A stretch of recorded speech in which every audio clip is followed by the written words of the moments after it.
Acidity कायमची थांबवायची आहे, पण दररोज गोळ्या घेऊनही आराम पडत नाही आहे. मग एक गोष्ट नक्की आहे, तुम्ही या 5 मोठ्या चुका करता. आज मी तुम्हाला ॲसिडिटीवर कंप्लीट गाईड माहिती देणार आहोत. ॲसिडिटी का होते, काय चूक आहे आणि ॲसिडिटी कायमची कशी थांबवायची, त्यावर 100% उपाय. आपल्या पोटात ॲसिड तयार होते, ते आपलं खाणं पचवायला मदत करते. पण हेच ॲसिड जास्त झालं की पोटात जळजळ सुरू होते. चला तर मग आपण जाणून घेऊया ॲसिडिटीची कोणकोणती लक्षणं आहेत ते. छातीत जळजळ, हार्टबर्न, ढेकर, गॅस आणि तोंड कडू पडणे, हे सगळं म्हणजे ॲसिडिटी होय.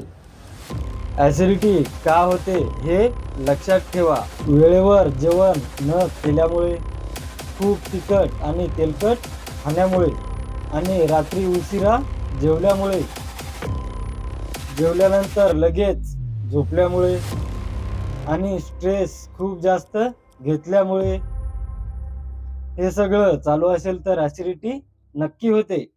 चला आता पाहूया सगळ्यात महत्त्वाचा पाठ. 5 मोठ्या चुका कोणत्या. पहिली, रोज गोळ्या घेणं. दुसरी, ओव्हर इटिंग म्हणजे जास्त खाणं. तिसरी, लेट नाईट डिनर, उशिरा जेवणे. चौथी, पाणी कमी पिणे. आणि 5वी, डाईट कंट्रोल न करणे. म्हणूनच 90% लोकांची ॲसिडिटी जात नाही. चला आता पाहूया ॲसिडिटीसाठी गोळ्या कशा प्रकारे काम करतात. अँटासिड गोळ्या लगेच आराम देतात. रॅबेप्राझोल आणि पॅन्टोप्राझोल हे ॲसिड कमी करतात. पण लक्षात ठेवा, हे परमनंट सोल्युशन नाही. ह्या गोळ्या जास्त दिवस घेत राहिले तर साईड इफेक्ट होऊ शकतात. आता खरी गोष्ट, ॲसिडिटी कायमची कशी थांबवायची. चला तर मग पाहूया. ॲसिडिटी कायमची थांबवायची आहे तर ह्या गोष्टी करा. वेळेवर जेवण करा. रात्री हलके खा, जड खाऊ नका. जेवल्यानंतर लगेच आराम म्हणजे झोपू नका. आणि पाणी पुरेसे घ्या. डाएट बदला.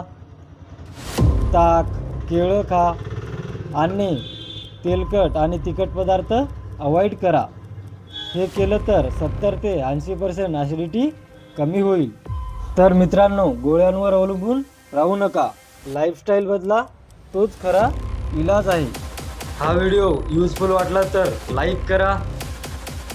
अशाच आरोग्यविषयक हेल्थ टिप्ससाठी चॅनलला सबस्क्राईब करा आणि व्हिडिओ शेअर करायला विसरू नका.